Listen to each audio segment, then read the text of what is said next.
고린도후서 12장 7절부터 10절 말씀으로 가시가 맺은 열매라는 제목으로 하나님 말씀을 전하려고 합니다. 우리 제목 같이 한번 말해볼까요? 가시가 맺은 열매. 가시가 맺은 열매. 제가 요즘 화물트럭 그 장거리 운전을 하지 않습니까? 운전하는 것이 굉장히 힘듭니다. 다리 아프고 허리 아픈 것도 많이 힘든데 똑같은 속도로 똑같은 풍경을 보면서 똑같은 길을 가는 것이 굉장히 힘듭니다. 이 정신 집중하는 것이 어렵지요. 그리고 굉장히 무료합니다. 그렇기 때문에 여러 가지 생각들을 하는데요. 지난 주간에는 제 젊은 날의 꿈들, 또 비전들, 야망들 이런 것들을 생각해봤어요. 그리고 내 시절을 보니 참 딱하더라고요. 그래서 하나님하고 또 이렇게 얘기를 하는 거죠. 주님, 저도 큰 목회하고 싶었는데 이게 뭡니까? 저도 잘할 수 있을 것 같은데 왜 저는 안 되나요? 그렇게 푸념하면서 운전하면서 고생하는 게 아니라 성도들이 속 썩여갖고 소가래 좀 해보고 이런 좀 목사다운 그런 규모 있는 목회 좀 해보고 싶어요. 이렇게 넋두를 했죠. 그럴 때 하나님이 금방 응답을 주세요. 그 응답이 뭐냐면 내 은혜가 내게 족하다. 한번 따라해 보십시다. 내 은혜가 내게 족하다. 내 은혜가 내게 족하다. 중요한 말씀이잖아요. 이 본문을 통해서 그 복음송 찬양을 만든 그 노래도 있고 유명한 노래가 있잖아요. 이 말씀 오늘 본문의 9절입니다. 9절 한번 읽어보십시다. 시작. 나에게 이르시기를 내 은혜가 내게 족하도다. 이는 내 능력이 약한 데서 온전하여 짐이라 하신지라. 그러므로 도리어 크게 기뻐함으로 나의 여러 약한 것들에 대하여 자랑하리니 이는 그리스도의 능력이 내게 머물게 하려 함이라. 아멘. 내 은혜가 내게 족하다 이 말은 바울의 길을 했고 하나님이 그 길에 응답하신 말씀입니다. 내 은혜가 내게 족하다. 여러분, 바울이라는 사람은 우리 기독교를 체계를 잡고 세운 사람이라 해도 과언이 아닌 사람입니다. 그분은 대단한 신학자였죠. 지성과 영성을 겸비한 학자였습니다. 그분은 하나님의 영감을 받아서 신약성경 12권을 집필한 그런 사도였습니다. 그는 또한 대단한 개척자였죠. 가는 곳마다 복음을 전했고 교회를 세웠습니다. 그 세운 교회는 에베소 교회, 갈라디아 교회, 고린도 교회 이런 많은 교회를 세우고 나가는 모습들을 볼 수가 있습니다. 그런 뿐만 아니라 목회자로서 아주 귀감이 되고 훌륭한 목회자로서 본을 보인 분입니다. 흩어진 그리스도인들이 안디옥에 교회를 세웠는데 교회들이 많아지니까 여러 가지 좀 어려움이 있었어요. 그래서 바나바라는 사람이 바울을 초빙하지 않습니까? 그래서 바울이 유임 목사가 되어서 1년간 안디옥을 목회합니다. 1년간 가르쳤는데 아주 교회가 튼튼해지고 거기에서 그리스도인이라는 이름이 나옵니다. 세상 사람들이 그 안디옥 교회 다니는 사람들을 봤더니 예수님 같거든. 그래서 그리스도인이라고 불렀던 그런 호칭이 거기서 나오는 거죠. 바울이 이렇게 아주 훌륭한 목회자였습니다. 그러니까 디모데나 디도에게 쓴 편지들을 보면 얼마나 그가 목회의 정도를 우리에게 보여줬는지를 볼 수가 있습니다. 이 바울 하면 가장 뛰어난 것은 전도인이었습니다. 너는 말씀을 전파하라. 때를 얻든지 못 얻든지 힘써라. 라는 모토를 가지고 어디를 가든지 복음을 전했어요. 그는 수많은 사람들에게 복음을 전했고 많은 사람들이 그의 복음을 듣고 예수 믿는 것을 우린 성경을 통해 읽을 수가 있습니다. 그분은 개인적인 은사나 영성에서도 굉장히 뛰어나죠. 우리 10장 1절과 2절 말씀 보시겠습니다. 한번 읽어볼까요? 시작. 무익하나마 내가 부득불 자랑하노니 주의 환상과 계시를 말하리라. 내가 그리스도 안에 있는 한 사람을 아노니 그는 14년 전에 셋째 하늘에 이끌려 간 자라. 그가 몸 안에 있었는지 몸 밖에 있었는지 나는 모르거니와 하나님은 아시느니라. 바울은 주의 환상과 계시를 보고 말하는 사람이었습니다. 셋째 하늘은 천국이거든요. 그 천국까지 올라간 그 사람이 누구라고요? 자기 자신입니다. 바울을 말하고 있죠. 이렇게 이렇게 뛰어난 영성을 가지고 있었고 또 그는 죽은 자를 살릴 정도의 은사도 가지고 있었던 사람입니다. 바울은 신자다운 신자의 대표이자 목회자의 롤모델이라 할 만한 사람입니다. 그런데 오늘 본문의 말씀을 보면 이 바울이 육체의 가시로 인하여 정말 고통스럽고 힘들다라고 고백하는 그런 모습을 보게 됩니다. 우리 7절 말씀도 한번 읽어볼까요? 7절 시작. 여러 계시를 받은 것이 지극히 크므로 너무 자만하지 않게 하시려고 내 육체의 가시 곧 사탄의 사자를 주셨으니 이는 나를 쳐서 너무 자만하지 않게 하려 하심이라. 이렇듯 뛰어난 신학자이자 목회자이고 전도자였던 이 바울이 육체의 가시로 인하여 고통하고 있다라고 토록합니다. 그 육체의 가시를 신학자들이 이렇게 크게 두 가지로 보는데 실제는 안질이라고 생각해요. 눈에 질환이 있는 거죠. 그 근거를 어디서 보냐면 이 바울이 예수 믿기 전에 예수 믿는 사람들을 잡아 주려고 다메섹 도상을 건너가지 않습니까? 가다가 거기서 강한 빛을 두 눈에 봤습니다. 그리고 3일 동안 두 눈을 보지를 못하는데 그것 때문에 안질이 생겼다라고 추측합니다. 그래서 갈라디아서 4장 11절 말씀 보면 너희가 할 수만 있었다면 너희의 눈이라도 빼어 나에게 주었으리라. 이 갈라디아 교회는 바울이 개척한 교회거든요. 그 교인들이 바울을 너무나 사랑했던 거예요. 이 바울이 안질이 있으니까 그 사랑하는 마음에 이 교인들이 자기 눈을 빼어서 바울에게 주고 싶었다라고 그렇게 기록하고 있는 거죠. 이런 것들을 추측으로 바울은 안질이 있었을 것이다 이렇게 생각합니다. 갈라디아서 6장 11절에도 내 손으로 너에게 이렇게 큰 글자로 쓴 것을 보라 이렇게 얘기해요. 눈이 어두우니까 글자를 크게 써서 편지를 보냈다라고 추측하는 거죠. 첫 번째 육체에 가신 안질이라고 생각하고 두 번째 생각하는 것이 간질입니다. 한 글자만 틀리죠. 안질, 간질. 이 간질이라는 것은 뇌전증이라고 요즘 그렇게 부르지 않습니까? 이 뇌전증에 참 무서운 것은 이유도 없고 전조 증상도 없이 갑자기 쓰러져 발작을 일으킨다는 겁니다. 지금 의학적 지식으로 과학적 이유를 밝혀놓습니다.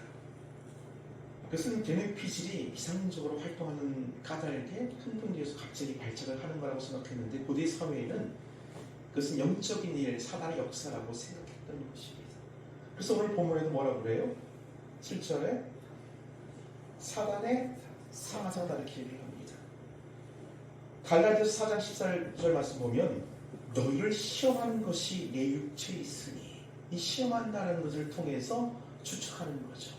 아마 그것은 간질이었고 사단의 역사라고 생각했을 것이다 이렇게 생각합니다.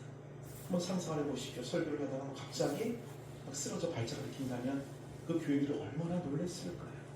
사단이 역사한다라고 생각할 수도 있었을 것입니다. 어쨌거나 이런 것들이 바울이 가지고 있었던 육체의 가시입니다. 어쩌면 둘 중에 하나만 있었을 수도 있고 둘 다 가지고 있었을지도 모르겠습니다. 이것 때문에 목회가 얼마나 어려웠을까요? 정말 힘이 들었을 겁니다. 이런 것을 바울이 지금 토로하고 있는 거예요. 그래서 오늘 성경을 봤더니 바울이 3번 기도했다 이렇게 얘기를 해요. 3번 기도했다는 것은 딱 3번 기도했다는 말은 아니고 복수지 않습니까? 많이 기도했다는 말인데 특별히 3번의 텀을 가지고 기도했다는 뜻입니다.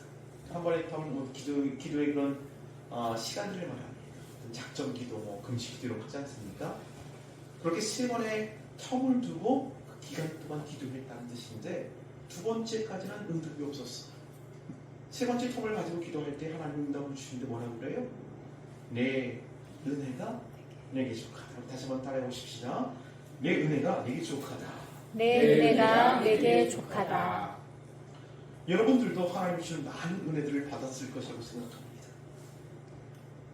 그 하나님 주신 은혜에 만족하십니까? 내 은혜가 내게 족하다. 그렇게 고백할 수 있겠습니까? 어쩌면 바울이 가진 가시처럼 여러분들도 여러 가지 가시들이 있을지 모르겠죠. 어떤 분들은 육체의 질병이 그 가시일 수도 있고요.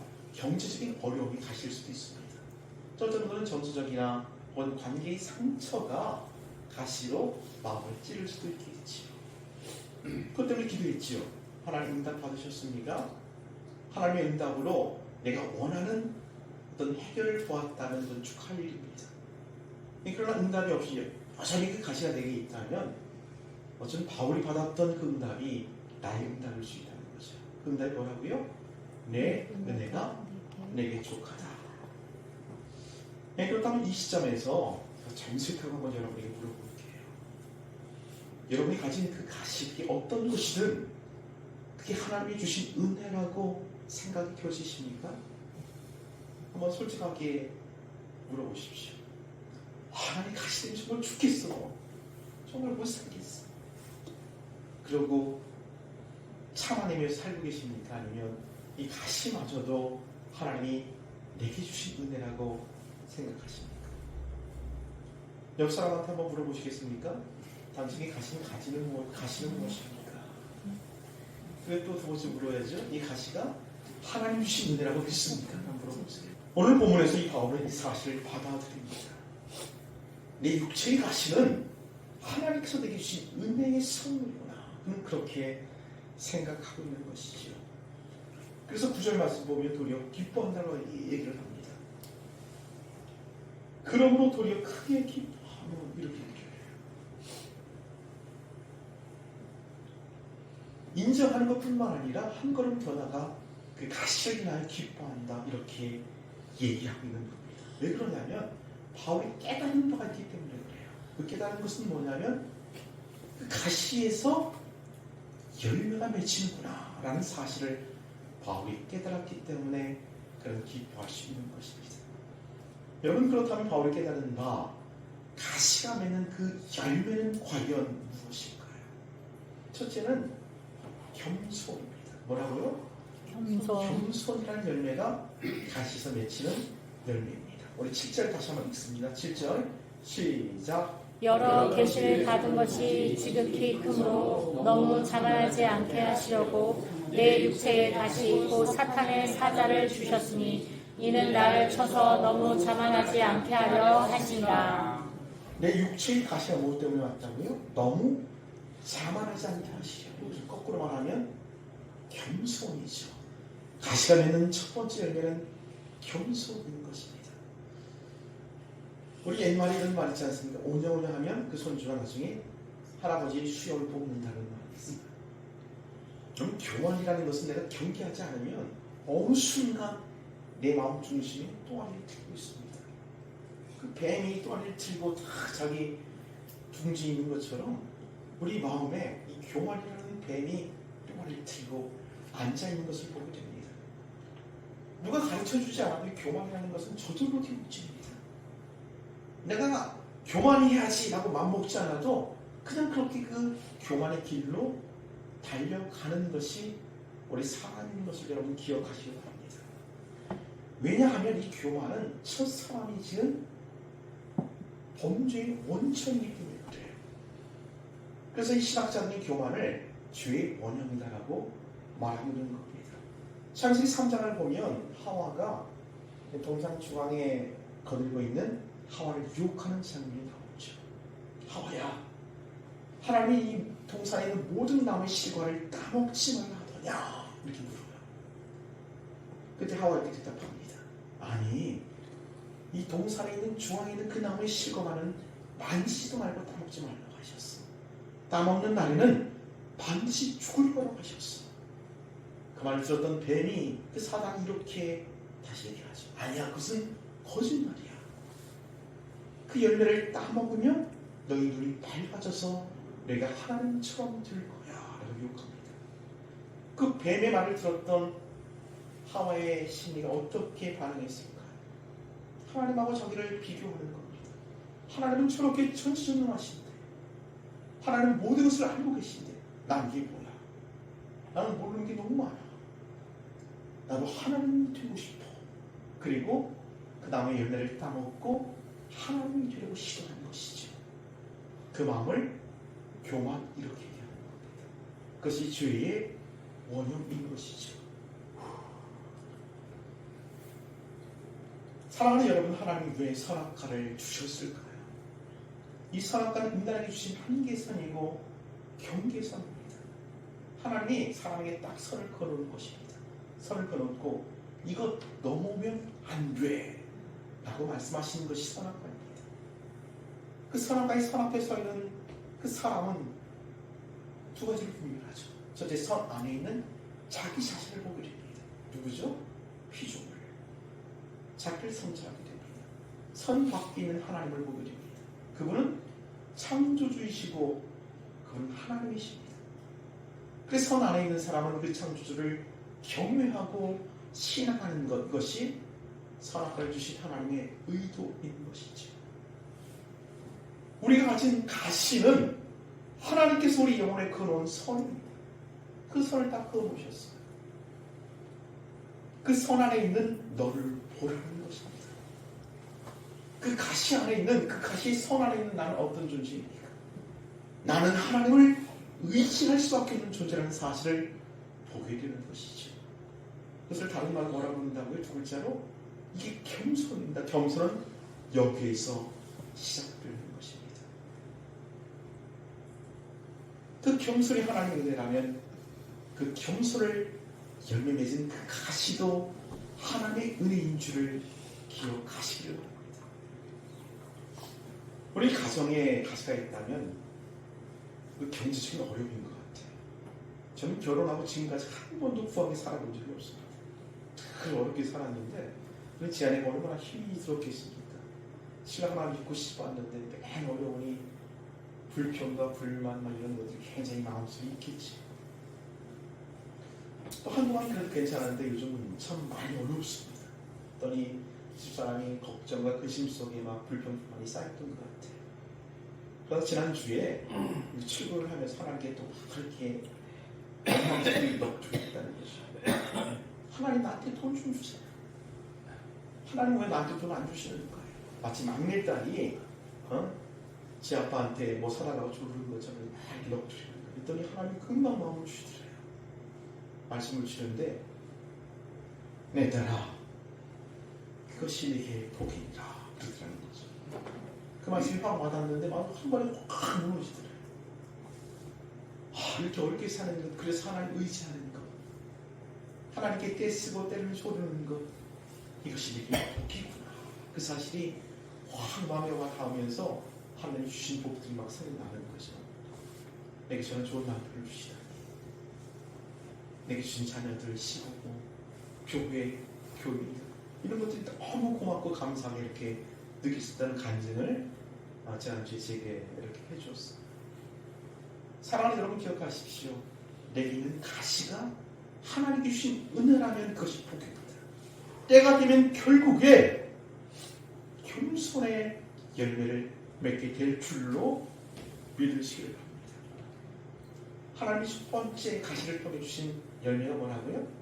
겸손. 그 겸손은 나는 하나님 의지하지 않고 살 수 없는 존재라는 사실을 깨닫는 겁니다. 그럼 그 다음 어떻게 되겠어요? 그 다음 스텝은 하나님 의지하는 것, 하나님께 기도하는 것으로 나가는 거죠. 거기서 능력이 있습니다. 뭐가 생긴다고요? 능력이 생기는 거예요. 가시가 되신 두 번째 열매는 능력입니다.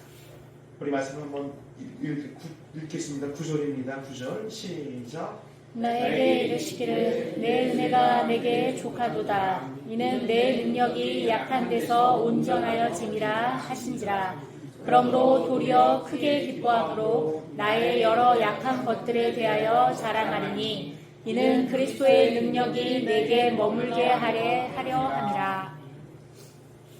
바울이 크게 기뻐한다고 말하면서 이렇게 얘기하죠. 나의 여러 약한 것들에 대하여 자랑한다.